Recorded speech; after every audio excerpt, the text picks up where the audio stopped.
जय माँ गायत्री। आज फिर से मैं आप सभी का स्वागत करती हूँ मेरे YouTube चैनल माँ गायत्री पर। मैया की कृपा से आप सभी का जीवन मंगलमय हो, सुखमय हो। दोस्तों, आज मैं आप लोगों को योगिनी एकादशी व्रत की कथा बताऊंगी। यह व्रत काफ़ी प्रचलित है। पौराणिक ग्रंथों के अनुसार तो तीनों लोकों में इस एकादशी को बहुत महत्वपूर्ण दिया गया है। पौराणिक ग्रंथों के अनुसार ही योगिनी एकादशी व्रत की कथा अति सुंदर है। महाभारत काल की बात है यह।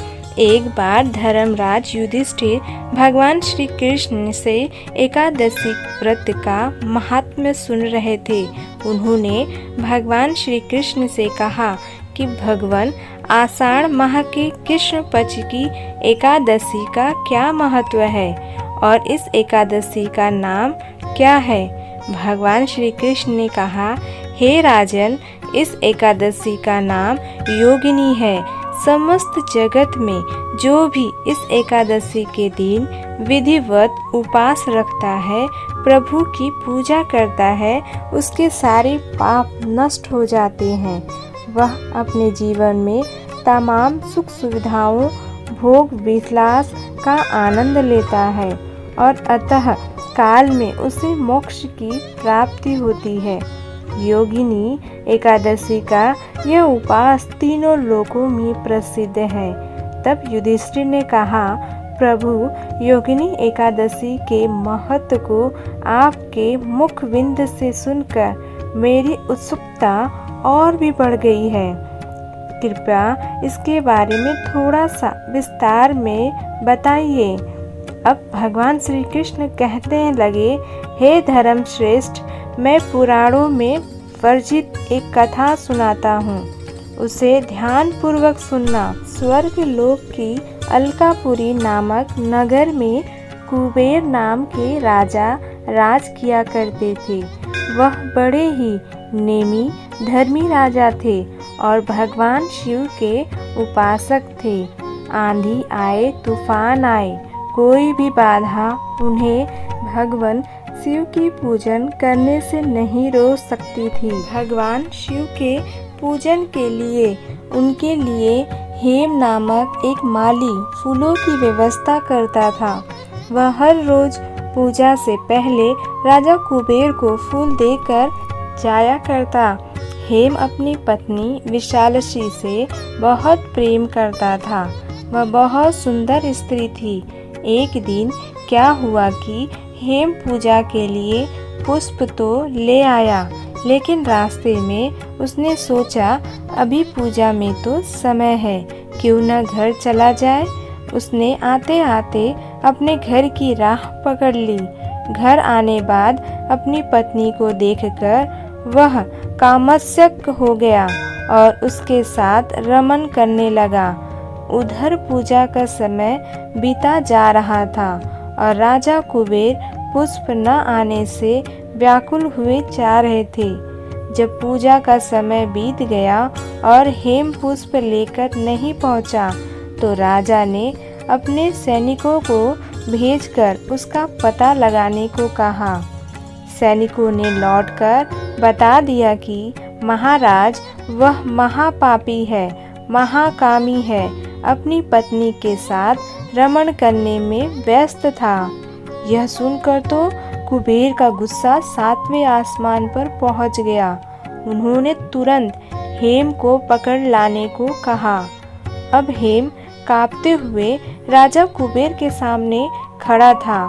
कुबेर ने हेम को क्रोधित होते हुए कहा कि हे नीच महापापी, तुमने कामवश होकर भगवान शिव का अनादर किया है। मैं तुझे श्राप देता हूँ कि तू स्त्री का वियोग सहेगा और मृत्यु लोक में जाकर कोढ़ी होगा। अब कुबेर के श्राप से हेम माली भूतल पर पहुँच गया और कोढ़ग्रस्त हो गया। स्वर्ग लोक में वास करते करते उसे दुखों की अनुभूति नहीं थी, लेकिन यहाँ पृथ्वी पर भूख प्यास के साथ साथ एक गंभीर बीमारी कोढ़ से उसका सामना हो रहा था। उसे उसके दुखों का कोई अंत नजर नहीं आ रहा था, लेकिन उसने भगवान शिव की पूजा भी कर रखी थी। उसके सत्कर्म ही कहिए कि वह एक दिन घूमते घूमते मार्कंडेय ऋषि के आश्रम में पहुंच गया।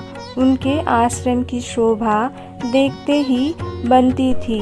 ब्रह्म की सभा के समान ही मार्कंडेय ऋषि की सभा का नजारा भी था।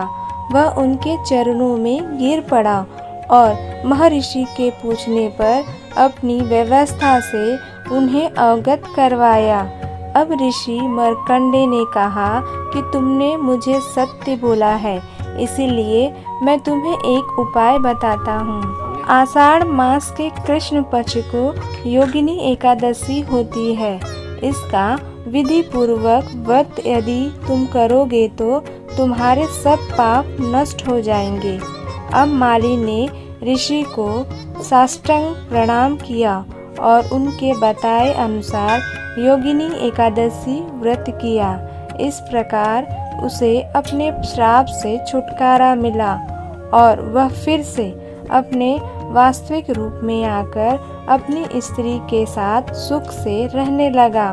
भगवान श्री कृष्ण कथा सुनकर युधिष्ठिर से कहने लगे, हे राजन, 88,000 ब्राह्मणों को भोजन कराने के पश्चात जितना पुण्य मिलता है, उसके सामान्य पुण्य की प्राप्ति योगिनी एकादशी का विधि पूर्वक उपवास रखने से होती है और व्रती इस लोक में सुख भोग कर उस लोक में मोक्ष को प्राप्त करता है। जिस तरह भगवान शिव ने अपनी कृपा उस कोढ़ी पे किया, उसी तरह से सभी पर अपनी कृपा बनाए रखे और सभी को एक सुखमय जीवन व्यापन करने की कृपा करे।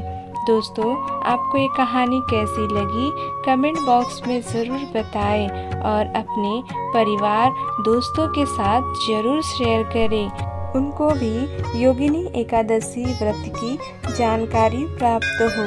जय जय माँ गायत्री।